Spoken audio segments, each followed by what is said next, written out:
All right, hello everybody. This is Tony with Blacktop Magazine, and here we are heading into going over to Meguiar's, and for a detail day for old Project Riff Raff.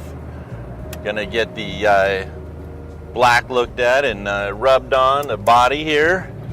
So I'm excited because it's been neglected for a little while. Here we are coming in.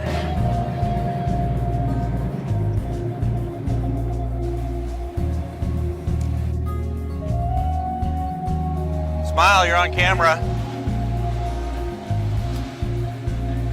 Yeah. All right, hello everybody, and boy, what a day we had here at the Meguiar's garage. Absolutely. Michael, I really appreciate Sure everything. thing, Tony. You bet, man. So why don't we give a little recap of what we ended up doing? Sure. Well, you know, we did the typical thing, make sure that all the loose contaminants are off the car. We didn't actually wash it with a hose and bucket, but we did a waterless kind of wash on it to make sure that all that's off. And then once you've done that, you'll notice sometimes that when you run your clean, dry hand over the clean, dry paint, it feels kind of rough to the touch. It's kind of bumpy, right? And it did. Yeah. Well, put your hand in like a sandwich bag, and it'll really amplify that kind of stuff. Oh, interesting. It's kind of scary when you do that because it really enhances kind of the tactile sensitivity. And you may think that paint's clean, but it's kind of not. Those are above surface bonded contaminants, just kind of generally referred to that way. That's the stuff that does not come off when you wash the car. So we want to remove that fully before we get into any kind of machine polishing. We used a clay bar, right? We clayed the surface to remove that, and that brings you back to a nice smooth touch on the surface, and it lets the compound and the pads with the machine do their job properly and more effectively to get a better finish overall. Okay, so then we got the clay bar. Then we did a little test area Yes. on the hood.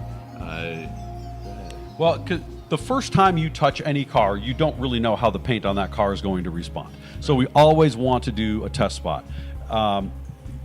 Regardless of how excellent the product is, regardless of how good quality the pad is, regardless of your technique, you don't know because the big variable here is the paint.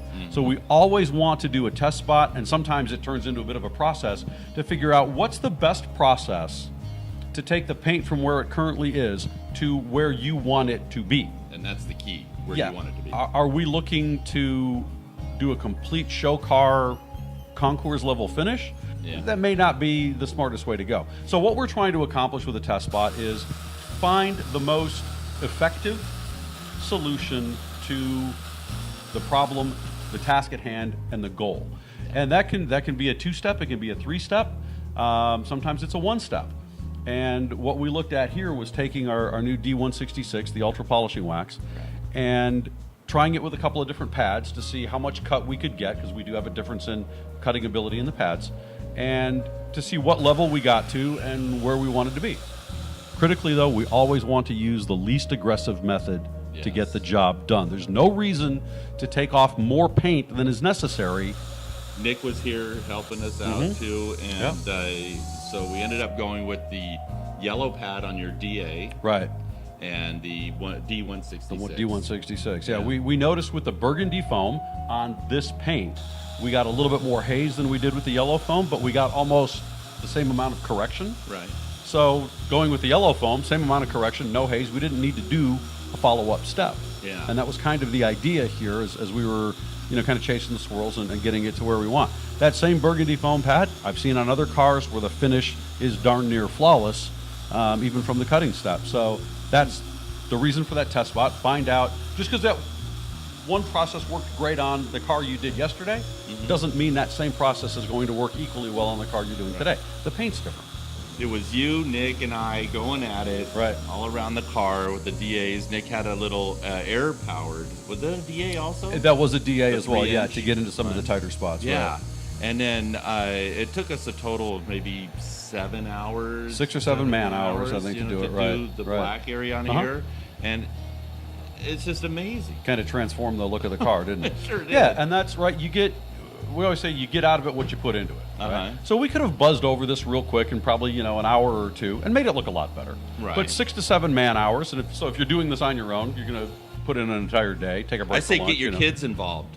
Yeah, that's a great idea, actually. It really is, Yeah. because the tool is so easy to use anyway. Uh-huh. We've had kids in here, actually, on some of our Saturday classes. I've seen neat. 10-year-olds running that buffer. Oh, that's yeah. fantastic. Yeah, it's great. Well, like you said, you don't need a death grip on it or anything. No, you just no. hold it to guide it. Yeah, it's not going to run away from you. No. Just, respect the tool, but it's very easy to control, and the odds of doing any damage with it, but if you have functioning brain cells at all, something in your head will tell you this is probably not the smartest thing to be doing, and even then you're probably not going to damage the paint. That's how dramatically different it is from a rotary, right? A high-speed rotary in the hands of a high qualified expert, it's a phenomenal tool. If you don't know what you're doing with it, you're burning paint left and right. Yeah. A DA polisher like we used here with the MT300, if you don't know what you're doing with it, you're just not going to get the results you're looking for. Right. You're not as likely to burn the paint with that DA that you would with the high-speed rotary. Exactly. Michael, I really appreciate everything you taught us here today. Absolutely. And it's been a blast. And I Yeah, really it's always appreciate fun. it. Yeah, absolutely. Great. Thanks, Thank Tony. you very much. Appreciate you coming down. All right. Yeah, Alrighty. me too.